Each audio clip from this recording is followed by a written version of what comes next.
Let's talk about my engagement is messed up. So what we want to do, inshaAllah ta'ala, is we want to pay attention to some of the signs that an engagement is not going very well. And this is really important to know. Because what often happens is that both sides within that engagement get caught up in their feelings, they get caught up in distractions, the wedding, all the different plans, and actually lose sight of what's really important, and that is your relationship with that individual.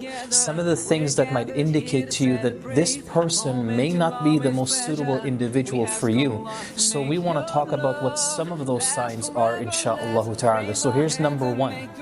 The value that you put in a relationship is going to determine the value of the outcome of that relationship. So in other words, if one side or both sides are really lazy, they're very lackadaisical about their plans and their future, what they want to do, what they want to accomplish, they just seem like they don't have that much interest in the relationship itself.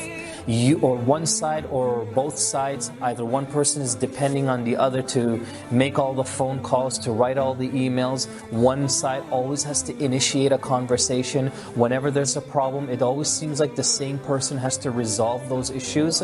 Now keep in mind that when you are speaking within an engagement, there are obviously rules that you have to follow. So there's a certain level of conversation that you're permitted to have, which of course should not have any desire or any fitness. So once all of these things are eliminated, you need to pay attention to the level of interest the other person has within that relationship. And this is all coming back from one very important hadith that our Prophet ﷺ once told us as a general rule when we're dealing with one another. He says, لا يؤمن أحدكم حتى يحب لأخيه ما يحب لنفسه. None of you have really completed your faith, meaning you haven't reached the perfection of Iman unless you love for your brother what you love for yourself. So if you love for the other person that you want them to feel wanted, accepted, give them the attention, the rights that they deserve, then that's the same way that you want to also be treated. So you have to give that to others. You have to treat people the way you want to be treated.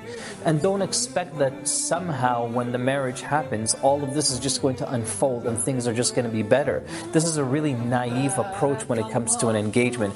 And it's really important that you keep this in mind, because what this is going to do is that this is going to build responsibility and maturity in that relationship. So when the marriage does actually happen, there isn't a lot of work that has to be done.